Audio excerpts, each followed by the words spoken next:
Hello, everyone. Hey, one of the things that if you follow me on social media, if you followed my show, or if we happen to be friends offline too, one of the things that I'm really passionate about is education. As a parent, as the spouse of a public school teacher, we really push education. We try to do everything we can to support our local school system. And that's what we're going to be talking about here on today's show. We're going to be talking about the public school system and about education with our guest today. Hey, I'm more slowly and thought. Welcome to Mo Show Live. Our guest today is Rodney Richardson. Rodney is the principal at Horizon Elementary School in Madison, Alabama. And before I formally introduce Rodney, I want to explain why he's got sunglasses on. He is not too cool for school. Well, actually, he is. But Rodney had an eye procedure yesterday, and so the glare and the lights are kind of bothering him. So I really appreciate him playing hurt as a former athlete. I'm sure he's done that on the court before, and so he's playing hurt for us today. So, Rodney, I appreciate you doing that and putting the shades on for us and making the interview happen. But Rodney is a native of Cleveland, Ohio. He came to North Alabama on a basketball scholarship at Alabama A&M. He received his bachelor's degree in elementary education from Alabama A&M, got his master's in administration from A&M here in Huntsville area, and then got his educational specialist degree from Middle Tennessee State. Rodney has been in a lot of roles in the public school system here in the Madison City Schools. He has been just finished up his 21st year as an educator. He's taught in the 4th and 5th grade level as a math teacher. He's been an assistant principal, and he's fixing to start his 9th year as the principal at Horizon Elementary School. Rodney, I really appreciate you taking time for me. I know summer is valuable to school teachers and educators. So I appreciate you taking some of that precious time and appreciate you playing hurt for us today. How are you doing, buddy? No problem, Morris. Thank you very much. I'm doing good. It's just one of those little things you kind of not expect it to happen over the summertime, but it was a quick outpatient kind of a thing. But it was quick outside, but it ties you up afterwards. So I made the commitment for us to do this, and here I am today. Well, man, I appreciate it. Rodney and I have gotten to know each other over the last couple of years at the YMCA and doing. And so I'm really excited to talk to Rodney, and Rodney is just a valuable asset to our school system, and I want to share what he and his school are doing. Before we kind of jump into it, if you're watching live, folks, if you've got questions for Rodney, questions about the school system in Madison, or just public education or elementary education, we'll try to answer those. I'll get those to Rodney. I'll be watching the feed over here on Facebook. And if you're enjoying what you're hearing, if you want to help support the public schools, if you want to spread the message that we're going to be talking about today, please like and share the show. That'll really help us get the word out, help promote Madison City Schools, help promote Horizon Elementary. And that's what we're trying to do today in our conversation today. Rodney, I've had an opportunity in the last year and a half to talk to some really cool and great people, local leaders, people who are doing a lot in the community. And I spoke a couple months ago to several successful lawyers who were all ex-Division I college football players. And we talked about how their career on the field really impacted how they were successful in their life as an attorney. I'm curious to kind of start out, as a former athlete and somebody who played Division I basketball, how do you think that your career in athletics and career at A&M has impacted your life and as an educator and a principal? Well, most definitely, first and foremost, just having that team camaraderie. When you're on a basketball team, on a football team, you're in the locker room with those guys. You get out on the gridiron, or for basketball, you're on the court, blood, sweat, and tears. And it has helped me to be a team player. Formerly coaching as well, bringing those things I learned being a basketball player at Alabama A&M to the coaching field. But in the career-wise, it teaches you how to get along with different people. Be able to deal with people with diversity, accepting people for where they are on the level that they are. And then also that compassion. When you see somebody that is, trying their best, or they're tired running sprints, it's the same thing, in the workplace. When you see somebody's tired, they had a long day, you pat them on the back, you try to give them, words of encouragement. And as an administrator, it has helped that as well. Just helped me be able to understand people on different levels. When crunch time is time to, go all in, but also it also helps you to be able to pick people up, see when they need that word of encouragement, see when they need that empowerment, meet them where they really are, and then understand the meaning of family, understanding how surrounding things that may be going on in their life may be impacting them at the workplace. same thing on the court. Being a basketball player, different players come in with different things. So that locker room talk, getting to know them as well, has helped in a career. And then also just that training. Late nights, preparing, watching tape, getting ready for the next day. It's definitely applicable in the education arena because you have to study your kids, plan for the next day. And sometimes it's the long hours, but also at the end of the day, it's that fulfillment of knowing that the light bulb has gone off in the child's head. You've made that connection. You built that relationship. So all those things as it relates to education and then also being on the court and playing sports, they tie together hand in hand. Yeah, I couldn't agree more. I found that, while it wasn't the level you played on, but playing college sports really prepared me, showed me, to the preparation that it takes to succeed. And I know as an educator, that not only for you and your personal career to when you're in a classroom teacher, getting prepared to teach a lesson, it starts in the classroom with the teacher, being prepared and knowing their game to get ready so then the kids can learn their game and learn what they need to learn. But I really like your analogy of, being a family and a team, because, I know as the spouse of an educator that, everything in that school, even you guys are a family. You hear about it, you know what's going on in the other people's lives, you know what's going on in the kids' lives at their homes. And those things, just like they impact everybody else in their regular work life, it impacts those students and it impacts the members of that faculty. And so I really think that's really important. And the other thing that I wanted to touch on and mention that I think is probably that I picked up from one of my other guests that played sports was talking about the people skills. And I know as an educator that you are constantly dealing with, as an administrator, with the staff and faculty at your school, but you're also dealing with the students and dealing with their parents, and that communication skills are just vital to having a good productive school system and a good productive education system. Definitely. Yeah, they go hand in hand, the people skills, because you're constantly dealing with people. And that was what I was going to say next is that, being an athlete, you come in contact with fans, you come in contact with other players, you come into contact with other coaches. And so having those people skills to be able to talk to people, to collaborate, are essential in today's society. And so that has prepared me as well to be able to do those things, because in education, you're dealing with kids, you're dealing with the parents. And as a principal, it's the same thing. You're dealing with the community. You're doing things like I'm doing right here, making relationships, building relationships, talking with people in the community. And the athletic aspect of it kind of helps you get prepared for that. Being in front of a big stage, playing in front of a lot of people, it kind of helps with that stage fright a little bit, even though some people still have, anxiety speaking in front of large groups and everything too. But it takes some guts to get out there and play on the field or on a court in front of thousands of people, and they're watching you, and you're being graded, so to speak, on a level of play or a situation that may take place at that particular point in time. So you have to have some confidence in doing that, and understand that also too, you will live to see another day, and you got to be able to take chances. Yeah. Hey, real quick, I want to say hello to my friend Dennis Sanders, who's in my Rotary Club with me. Rodney, he's actually in Toronto right now watching. So we're an international show right now. And Anna Kelly, who teaches at Madison Elementary with my wife, and Tracy Gosselin. So we've got several people watching. We appreciate it. If you got questions, let us know, or let us know where you're watching from.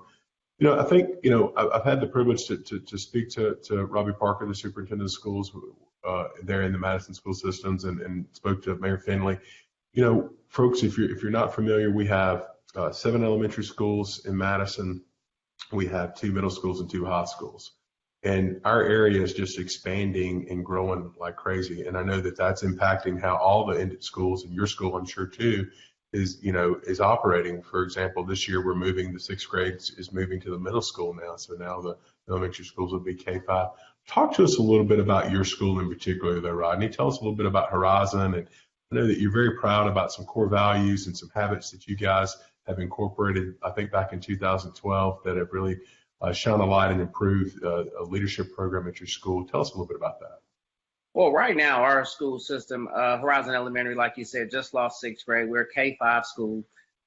We probably have this year going about 600 students with us losing 6th grade.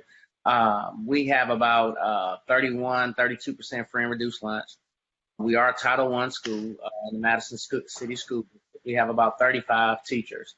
about 80 faculty and staff once you start talking about custodians, PEA, library aide, lunchroom staff workers, and things of that sort. And so we have a great school at Horizon Elementary. The climate is great. What you were speaking with is the 7 Habits. We're a Leader in Me school. We just obtained the Lighthouse status, which is the top level for that program. But it's just one stake in the mountain as the program progresses. We started that series about maybe 5 years ago, and it has really changed our culture and our dynamics and our instruction in our school. My teachers have been at the forefront of this whole process, sticking and staying with the process. And they have been really the driving force behind it. And also our kids, they have bought into the whole thing of trying to be kind, trying to pick up the people skills, trying to pick up the small things. One thing I like to talk about, it's great to go in and score a perfect 36 on the ACT, but not have any people skills when you go in the workforce. The Leader in Me and our students are prepared to have all those soft skills. We know everybody can't go out and score a perfect score in there. So what do you do about those kids in between? And so that has enabled us the opportunity in the vehicle as such to give our kids other avenues and another vehicle to be able to have in their tool belt once they go out into the world or move on to middle school and high school to be able to use. And our teachers have taken hold of that program, not just for instructional purposes, but personally. So you have to look for yourself from within first. And some of the program usage has changed some of our teachers, their outlook on it. And we was able to obtain that success this year. And I mean, even down to the kindergarten classroom, you know, we teach our kids to set goals, put first things first, how to synergize, seek first to understand, then to be understood. You know, a lot of people say, you know, I could have used that in my marriage, or I could use that in my marriage, or I can use that at home, because we're teaching kids to be able to listen first, then to be able to respond. And so those things are really some of the soft skills that we are embedding in our instruction at an early age. And even kindergartners can set goals. And it's as simple as for kindergarten, they make an academic goal and they make an instructional goal. So for example, an academic goal could be, hey, I'm gonna be in school every single day for the first full, for 1 week, or, I'm gonna come to school every day on time. And they may make a green circle for that. If they're tardy, they make a yellow. If they're absent, they make a red, square in that area. And then a personal goal could be, hey, I want to be able to tie my shoe by Labor Day. And so they will get time to practice that every single day. Another academic goal to be able to learn their sight words, things of that sort. So teaching them, even at the age 6 years old, 5, 6 years old, to be able to set goals, things you and I do every single day. Put first things first. Do your homework before you go outside. Synergize. Synergize means work well with others. Sharpen the saw means, some things like you and I have a problem with. We work all day and don't get a chance to just rest sometimes and sharpen the saw, do the things that we like to do. So going to the gym is for me and going to the gym for you. So that's how we sharpen our saw, being able to relax. And we're putting those skills tangibly in front of students every single day at Horizon Elementary, and helping them out to be well-rounded. The academics are there. Our teachers are instructing them every single day. And the program of the Leader in Me has helped us embellish all of those things all into one. And so those are just some few things that are going on with Horizon Elementary. We have Lego robotics, we have archery club, we have a music, we have art. I mean, just a lot of the same things a lot of the elementary schools have here in Madison Elementary, but we're the first school to have a Lighthouse status in the Madison School District. And 2 other schools have come on board to participate in the program. Heritage Elementary and Columbia are coming on board. But it's just one of those things we feel the need. Yeah, well, that's awesome. Hey, I'd like to say hello to Heather Swedenberg from back in Pickens County. She's also a school teacher. But Rodney, what I take away from that is that you're looking for the well-being, a rounded well-being of the student. You're looking out for all of their interests, and whether as you said, there's some students that may not score a perfect score on their ACT, or like me, I didn't test well on that kind of stuff, but ended up somewhat being successful. Yeah.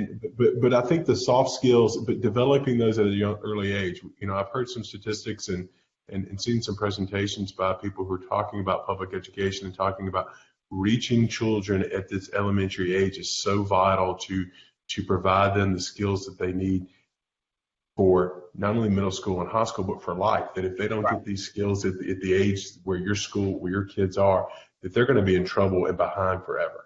Exactly. And so providing those soft skills now is vital. I really love that you're having them set a goal such as just as simple as tying a shoe or doing something for your elementary, kindergarten kids. And those goals certainly would advance up and depending upon their skill set and what they're looking to accomplish. But that's awesome, man. I'm really intrigued by that.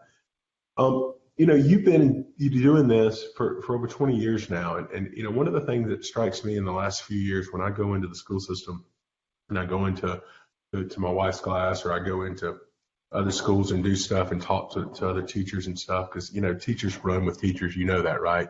The teachers are always hanging with teachers. You know how that is. Yeah. So I'm always surrounded by teachers.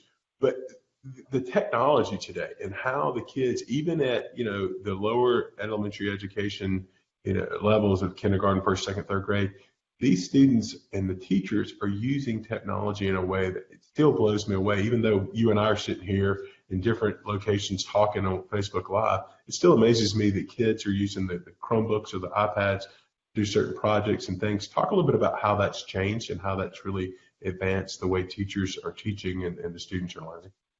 Well, like you just said, you hit the nail on the head. Today's society and technology that are coming out, kids are growing up with the iPads, iPhones, and you and I grew up with none of that. When we were growing up, it was pagers, beepers, and Commodore 64. So, right now they're growing up with access to this kind of technology on a daily basis. And what we have to do is prepare them for that transition. And what we do at Horizon Elementary and in the Madison City Schools is expose the students to those type of technologies early on, because they're coming to us already knowing how to do those things. But also what we're doing too, which is a trend now, is teaching them how to be safe on the devices. We can't take them away. They're going to have access to them, but trying to teach the kids how to safely and appropriately use the internet and use these devices. But also with the technology, what we're doing is basically turning it over to the kids and letting them create their own activities using the technology. So it's one thing to say you got Chromebooks and iPads, but we're trying to change the culture of the instruction for the teachers to do a gradual release to where the students have the iPads and everything in the Chromebooks, but getting the students to design things using STEM, using Project Lead the Way, which is creating coding. So giving them the idea that you have these tools, but how are you using them? And then the teachers are gradually releasing that over to the students and giving them a platform for them to design different things using the technology and then presenting it in a fashion that is more effective than just, hey, I can play a game or I can do a PowerPoint, So we're moving towards the teacher basically giving a release to the students and letting them take over, but giving them a platform to design and use the devices in a way that is effective and conducive to our society, or collaborating with other groups, or designing something like you and I are doing right now and answering some questions or that kind of thing. So not just using the PowerPoint or games anymore. So that's the curve that we're dealing with right now, because the kids are coming more technologically inclined now more than ever. Yeah, that's really awesome, Rodney. And just the kids, they learn in a different way than they used to learn, and they're used to this environment, so they can really thrive when they're given the tools and the resources. It's just amazing what they can do. Everybody, for just joining us, hey, this is More Slowly and Thought. Welcome to the Mo Show Live. Our guest today is Rodney Richardson. He is the principal at Horizon Elementary at Madison City School System in Madison, Alabama. And Rodney had an eye procedure yesterday, so that's why he is wearing sunglasses. So we appreciate him playing hurt. We're talking a little bit about the success at the leadership program at his school and the other technology advancements in the school system in the last several years, and how students and his teachers are advanced learning for his students.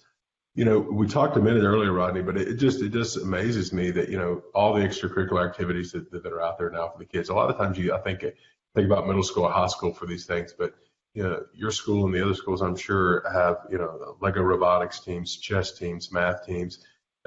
It seems like these are just things that I couldn't have dreamed of even at my high school 20 years ago. And now we have, chess teams and math teams and robotics teams and Lego teams, all these other things. It's just awesome that these opportunities are out there.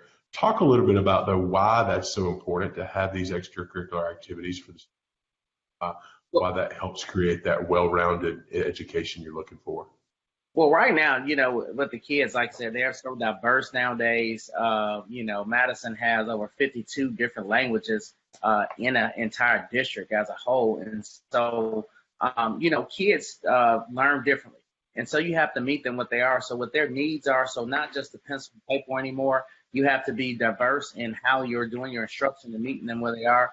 So their learning styles are different. So, one thing is a kid doesn't care how much you know till they know how much you care. That's still a factor. So just the personal people relationship, building a relationship with the kid is first and foremost. That's number one. That still is so effective today. But then also, too, having that outreach to get a possible learning inventory or interest inventory of students, and having these different clubs helps us to be able to do interest inventory, so to speak, on the students.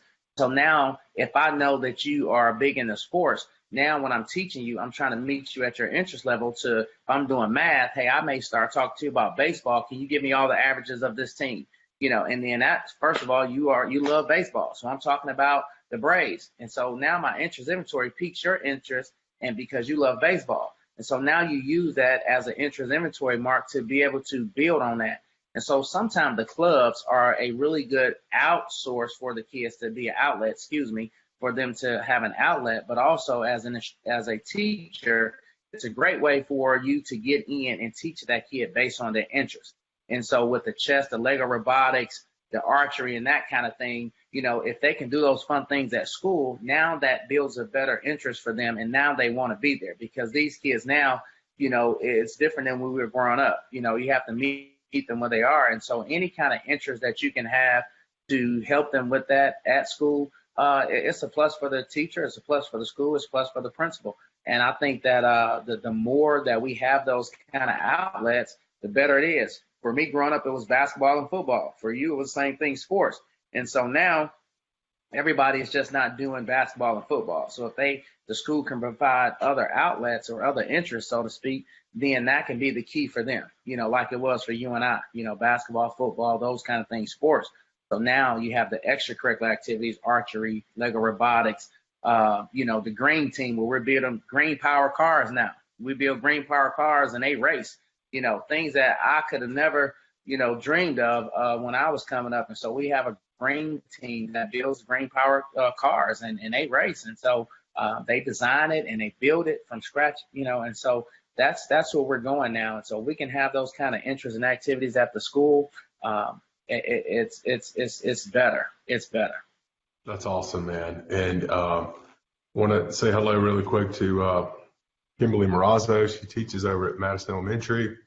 And Ayla Day has also joined. Appreciate you guys checking in with us. We're speaking with Rodney Richardson, principal at Horizon Elementary. And, one of the things that resonated, I didn't even think about that, Rodney, that you talk about with these extracurricular activities, but I know from talking with my wife that this is so true. And I know from my interaction with people, this is so true. When I'm meeting new clients, or I'm interviewing people, or I'm talking to a witness in a case or something, that if I can make a connection with that person, right. And a lot of times my wife will talk about that if she gets to know one of the students and that he likes a certain sports team, or he or she has a certain interest, that if she can relate to that student on a certain level, then she has a connection with him or her, then opens up more of an opportunity for communication to create a better positive learning environment. So I really think that's really interesting that you pointed that out, and I hadn't really thought about that with extracurricular activities, but I think you're spot on with that. And then, in elementary, we don't have basketball, football. So they don't really start that until they get into middle school. So that's just a great avenue for them to have at the elementary level. Yeah, that's right. So talk to me, one of the things that I've really enjoyed doing, that I think, and I'm sure it's the same at your school, and I know that Madison Elementary, which is, again, folks, if you're not from the area, is in the same school system, that I've had a lot of interaction with, because that's where my son goes and my wife teaches, is volunteering at the school. And I've had the privilege to be a guest reader, I've had the privilege to be on the PTA board, and I've gone to lunch many times with my son. But I've always gotten so much more out of it than I think the kids probably do. I always enjoy. I get a funny story. I get funny questions about, I'm not Mr. Lilienthal, I'm Wyatt's dad. But talk to me as an educator, why that's so important, and why having volunteers come into the school is such a big role for your school. Also, it brings the community outside in. First of all, bringing more community members into the school so they can understand the dynamics of what's going on a daily basis in the school. But also, it helps with the students to be able to make that connection. We talk about people skills earlier. We talk about collaboration. Like you said, you're not just why is that coming in the door? You're able to help, but also just that breath of fresh air that the kids just attract to. And so volunteering is always important because I tell people all the time, if you want to be a rock star, come to Horizon Elementary School. I mean, you walk in the building and kids just, no matter what you're doing or how your day is going, you got a kindergarten coming up to you, giving you a hug out of nowhere. And she doesn't care who you is, and so if that doesn't change your day, we got 2 or 3 more that's going to come give you a hug, but that is in all the elementary schools. So not just Horizon being a rock star, but, they're just in awe by you being there. So if you want to be a rock star, come volunteer at Horizon or any elementary school, but it's so vital to those students because you're giving them an opportunity to talk. You give an opportunity for you to share what it is that you're doing in the community. And as much as possible, just giving them, it's kind of like just like a fire hose, drinking from water from a fire hose, as much exposure as they can get from different people about different things that out there in the community, the better they will be because they're just like little sponges soaking up everything you say or do. But also, we have Grandfather's Day, Grandparents' Day, where you can come out and volunteer, read to a class, just share a few minutes. But it's just so vital, those kids seeing different people in the community come in on a daily basis to be able to help out, whether it's just being we have a dad's program where we have dads come in and work in the car line. And just in different places. Watch Dogs program. You guys do the Watch program. Yeah. Yes, dads of great students. And so at Horizon Elementary, we have that as well. But just seeing dads come in a car line and all they're doing is helping open doors, saying good morning, giving fist bumps, coming to read, and volunteering. So it's just giving the students more exposure. And, also being a male teacher, being a male teacher is awesome, coming into the school system, having more male presence, dads coming in, granddads, grandfathers, and then just the students seeing more male presence at the elementary level is huge. So, male or female coming in and volunteering is awesome. But the male presence in the elementary school is pretty on high demand as well. But the students love to see, when they got their granddads coming in, their fathers coming in, their uncles coming in. It's just a different dynamics when the male presence is there. We welcome all women as well to come in for, parents for volunteer as well. But that's kind of the norm. You see more moms coming into the building volunteering more so than the male presence. That's why I say that. Yeah, no, and I think that's true. And, just because of the dynamics of some of the family relationships, I think that that's important to do that. And I can't tell you guys enough how much I've thoroughly enjoyed doing it. And look, it's a struggle. We got a busy law practice and doing, but trying to make time to go read, or when there's Ms. Steger just joined, which was Wyatt's teacher this year, and for a STEM project, man, we had a ball going in there about 2 months ago or so, whatever it was, for a STEM project, and I felt like an idiot trying to figure out how I was going to make this balloon and straw and string and thing fly across the carpet. But I wasn't the only dad that was struggling with it, so I will say that. But we got to figure it out. I enjoyed working with Wyatt and 2 or 3 other students, so it was really fun, and I really got a lot out of it. And the funny stories, and the kids just interacted, and they just ate it up and did. And they didn't know I was struggling with it. They thought I was figuring it out with it. But don't be shy to go in there and take a stab at it and do. But I want to kind of end on what you just talked about, which is if you've got anybody talking to you, if you know somebody that's a young person, maybe they're getting ready to go to college and they're looking at education as a potential career path, what would you say to them? What kind of advice would you give to them, and why they should look at that, and especially young males as well? One of the things I like to say is that every time you ask somebody successful who have arrived, or maybe an NBA player or a billionaire or anybody, you say to them majority of the time who is the most influential person in their life, and 9 times out of 10, 9.5 times out of 10, they say a teacher or a coach.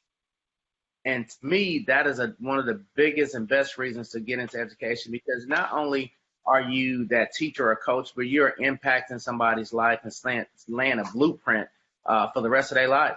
And, you could ask me right now, Miss Jones and Mr. Coach Rockwell was the biggest influence in my life, inside of my parents, but as far as educators. So you can ask people all the time, and 9 times out of 10, they'll say an educator. And so I would encourage people to continue to look into the educational field because it's a great profession. What better way than to impact somebody's life on a daily basis and help with the blueprint of their life from throughout we're working with kids. And again, like I said, coming to work every single day, you're a rock star. No matter what's going on outside those doors, you come in there and you see somebody who is running up to you, giving you a hug just out the blue.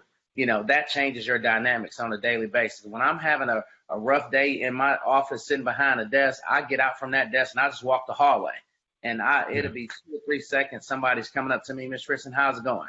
Or you see that kid, giving you a hug or giving you a fist bump, or they asking you how your day is going, and it makes all those things that you seem to think that are huge, that are going on in your office, it just minimizes those things. And you start looking at those faces and saying, man, what a great job that I have. So, I think it's a great profession. It's very rewarding. And people say the pay is this, the pay is that, but it is what it is.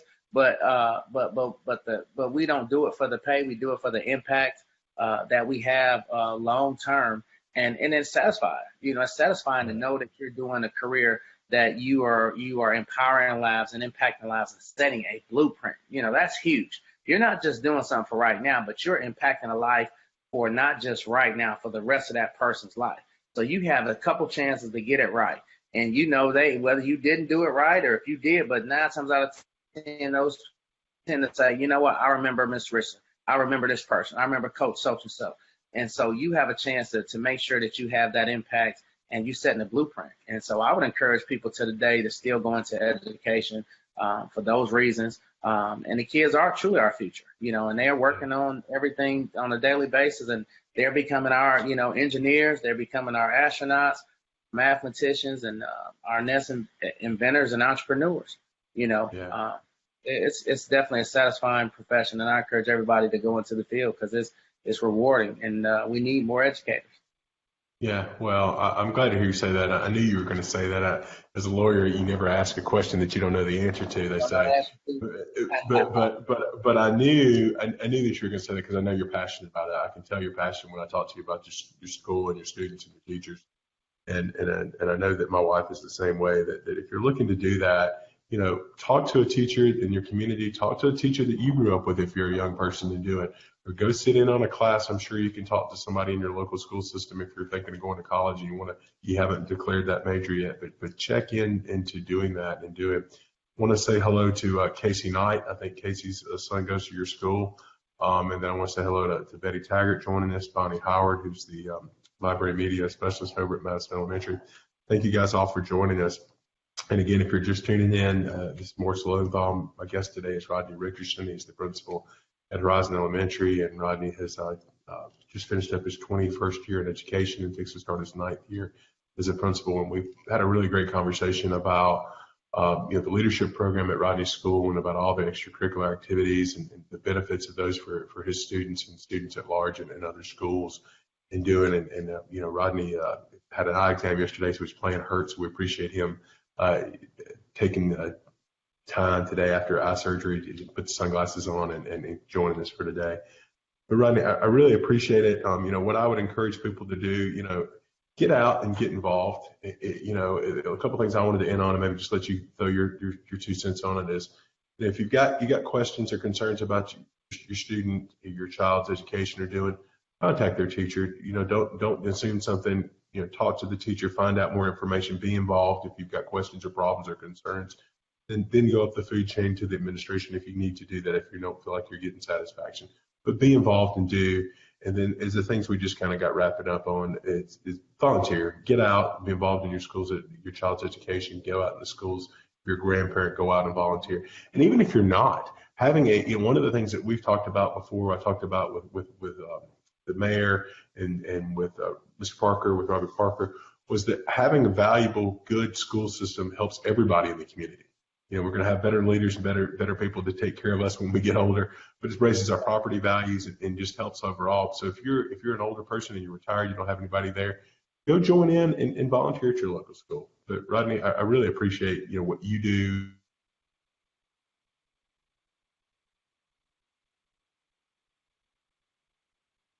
You're very happy to volunteer. Appreciate that, and I appreciate what you're doing for our young people in Madison. Thank you very much. Thank you for having me on today, and I really appreciate you reaching out and whatever I can do to help community at large and partner with you as well. I'm willing to do. And like Morris said, ditto everything he said. If you're interested, come out to the schools, volunteer. Horizon Elementary, we always look for volunteers. Come out to the schools to help out, and and for everyone to get involved. And so it's truly the thing of it takes a community. It definitely takes a community. It definitely takes a village. That saying is so true. I'm not as old as that saying is, but that is true. So it takes everybody to get involved and bring things to the table. And also, I say just because we're in Madison, people think everything we have all the access, and we don't have all the access. And if somebody's out there that want to partner with Horizon Elementary to help build some bridges and to help make some connections with our students, definitely look us up, email me or call me, and we're looking forward to building partnerships in our community because at the end of the day, it's about helping our kids build in the future. I agree 100%. And just to end on that, folks, if you're not aware, Madison City Schools was one of only 2 school systems on the last report card that every school, all 11 of them, received an A on the state report card, including Rodney's school. But I would tell you that the per pupil spending is less than half of what the other school systems are. So we're doing more with less than probably any other school system in the state. And that's because of great administration and people from Mr. Parker down to the principals at the schools like Rodney, to all the wonderful teachers out there, and then the great parent involvement that we have and the super students that we have. But Rodney, again, thank you so much for your time today. I appreciate you playing hurt, and we'll catch up again soon, buddy. All right, ditto. Thank you so much for having me.